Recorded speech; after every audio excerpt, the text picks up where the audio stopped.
Isn't it strange how the moment you stop chasing someone is exactly when they start noticing you're gone? For months or even years, you've been trying to explain yourself, to be understood, to prove your value. You've begged for clarity, for connection, and then one day you just stop. You stop sending messages. You stop replaying every conversation in your head. You stop checking if they saw your story or read your text. You go silent, and suddenly, that quiet speaks louder than anything you could have said. Because real silence isn't about ignoring someone. It's about claiming your own power. It's the sound of finally choosing yourself over someone who never chose you. For people who avoid emotions, your silence is terrifying. They expect you to keep proving, keep explaining, keep showing that you care. That's what's familiar, what feels safe to them. But when you stop, when you step back, they're forced to feel something they've spent their life running from: loss. And avoiding can dodge your words, your tears, your pleas, but they can't dodge your absence. Your silence makes them face everything they've been avoiding: guilt, fear, the truth that they let something real slip through their fingers. And in that quiet, they start replaying every moment they ignored you, every message unanswered, every time you showed up and they didn't. That's when it hits. You were the calm in their storm, the peace they relied on, and now it's gone. But here's the key. Silence isn't about revenge. It's about closure. It's about ending the story on your own terms without waiting for someone else to hand you the ending. Choosing silence is saying, I don't need your approval or understanding to heal. I've got mine. That's when everything changes. Because silence doesn't just make them miss you, it makes them see you. It shows them you were never the problem. You were the stability they weren't ready to handle. And that realization, that's when their avoidance starts to crack and your freedom begins. Most people mistake silence for emptiness. They think it's cold or weak. But real silence is deliberate. It's not passive, it's a declaration. It's you standing up and saying, I will no longer participate in my own suffering. When you've been in a relationship with someone who gives just enough to keep you hooked, but never enough to feel secure, your instinct is to try harder, love louder, explain more, prove your worth. But all that effort chips away at your dignity. Every apology you didn't owe, every message you sent hoping for a response, slowly erodes your power. The moment you stop chasing is the moment you reclaim it. That pause, that quiet breath, isn't punishment, it's protection. It's reclaiming the space between who you've been trying to be in the relationship and who you truly are when you're not begging for love. That shift is magnetic. Your energy changes. Your silence speaks volumes. I've had enough. I deserve peace. I am no longer available for confusion. For avoidance, this is disarming. They rely on control, on predictability. They distance themselves to feel safe. But when you go quiet, they lose that control. They can't anticipate your next move. The comfort they counted on, your presence, your effort, your patience, is gone. And suddenly, the silence they once welcomed becomes unbearable. This is the paradox. Absence creates space, and space sparks reflection. They begin to realize what was always right in front of them. You were the anchor, the constant, the calm in all the chaos they generated. And when that calm disappears, they feel the emptiness they've been avoiding all along. But remember, your silence isn't a tactic.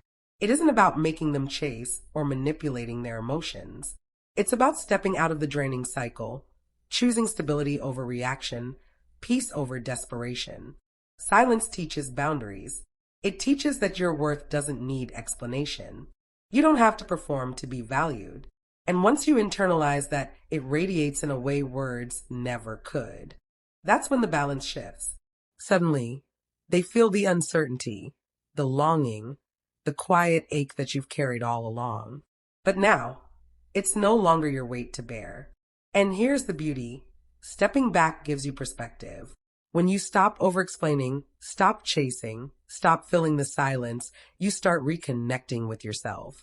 You remember what peace feels like. You recognize that the relationship you fought so hard to maintain wasn't built on mutual effort. It was built on your fear of letting go. And in that awareness, you find liberation. There's a profound strength in stillness.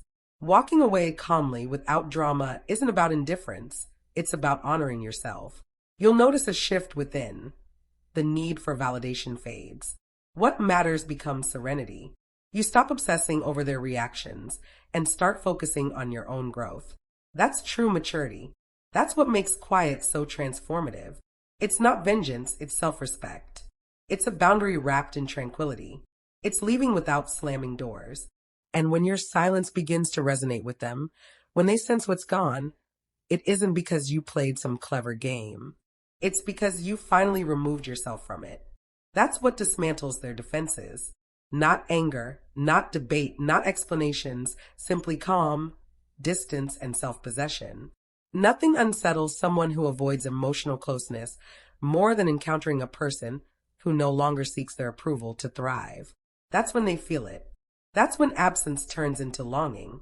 That's when your quiet becomes the clearest closure.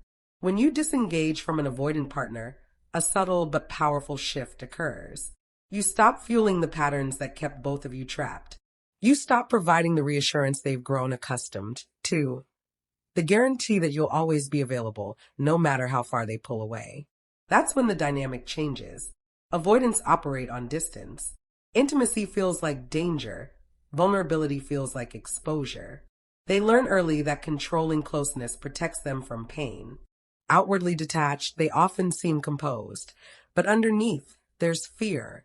Fear of needing someone, fear of being truly seen, fear of losing control. As long as you chase, explain, or seek closeness, they maintain the upper hand. They control engagement, decide the rhythm of interaction, and feel safe in the predictability of your effort. But the moment you stop, when you reclaim your energy, that certainty vanishes.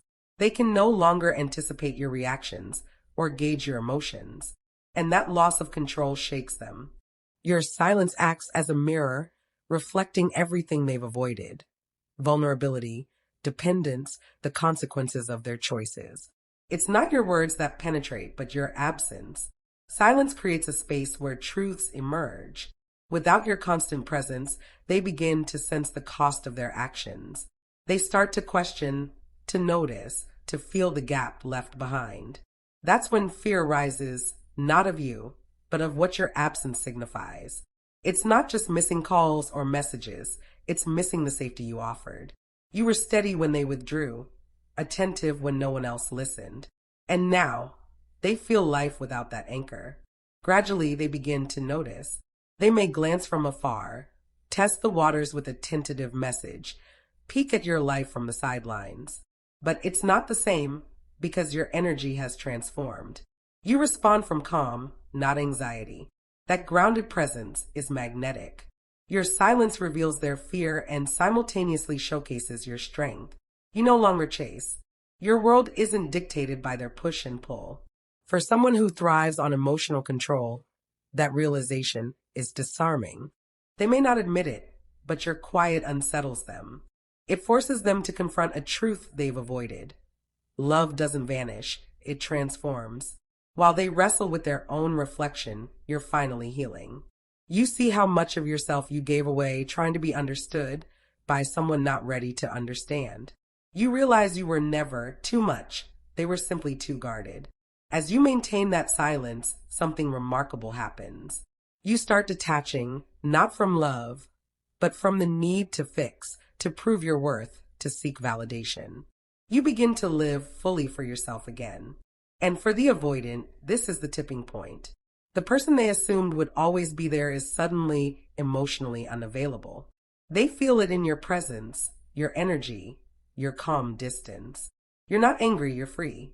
And freedom is something they cannot control, predict, or manipulate. Panic begins. Reflection follows. They remember your patience, your kindness, your constancy. Only now do they realize what they lost. The emotional home they never knew they had. The irony is stark. The distance they once craved becomes unbearable because the silence is no longer theirs, it's yours. And your quiet carries a truth they cannot escape. You don't need them anymore. That awareness cuts deeper than guilt. It shakes the very foundation they built around control. They start to understand that love isn't something to push away and expect to find waiting. When they return, it's not out of obligation, but out of real loss, the loss of connection they once feared. Silence doesn't scream, it doesn't plead, it reflects. It holds a mirror up to truth. And when the avoidant looks into that mirror, they see the person they pushed away, stronger, calmer, and grounded. Your silence was never rejection, it was revelation. In relationships with avoidance, dynamics always favor control. They dictate the pace, managing how close you can get while keeping themselves safe. As long as you chase, explain, and smooth over conflicts, they hold the upper hand. But the moment you stop, the atmosphere shifts. Avoidants live in push and pull, craving closeness yet retreating from it. Their instinct tells them distance equals safety, not arrogance, but fear of dependence, visibility, and vulnerability. Your quiet interrupts this cycle. You remove the predictability they relied on. They can't read you. They can't anticipate you. That uncertainty cracks the illusion of control they hide behind. Suddenly, they must sit with the consequences of their avoidance. Silence becomes a mirror of their actions. Unanswered texts, cold goodbyes. All the times they pulled away echo back at them. There's no distraction, no reassurance, no negotiation, just space.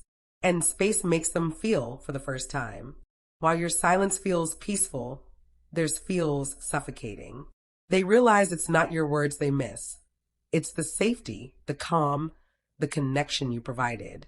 When that disappears, they sense the emptiness they thought distance would protect them from. Subtle gestures start, checking in lightly, leaving small breadcrumbs, testing if you're still present. But your energy has changed. You're calm, detached, unshaken. That steadiness unsettles them because they expect chaos. When you meet their silence with groundedness instead of reaction, you reveal a strength they cannot avoid. You're no longer trying to pull them close. You're simply standing still. That presence exposes everything they've been evading in themselves. Your quiet teaches what words never could. I'm not chasing because I've found peace within myself. I'm not angry. I'm done negotiating my worth.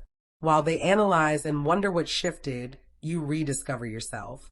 You notice how much energy you spent managing their emotions, decoding mixed signals, keeping the connection alive alone. Letting go gives you clarity and space to feel your own emotions. You see now that you were never too much. They were just too afraid. That clarity restores your power. You are comfortable in uncertainty, independent, calm, and that inner freedom is magnetic. It draws them back, but not to the same person who chased them. Now, the version they miss is someone unshakable, grounded, and whole. The irony is beautiful. They're drawn not to what they could control, but to what they cannot. You've grown. You've learned to sit in your own calm, to honor your space without apology. You've stopped reacting, stopped performing, stopped defending yourself. That's what makes your quiet so profound. This isn't a strategy, it's authenticity. When they finally pay attention, truly pay attention, they don't see frustration or neediness. They see someone grounded. Someone who no longer depends on their approval to feel worthy. Someone who knows their value without being chosen. And for those who thrived on control, that truth is unsettling. That's when the walls they built begin to tremble, not because you pressured them, but because you stopped. Your stillness created room.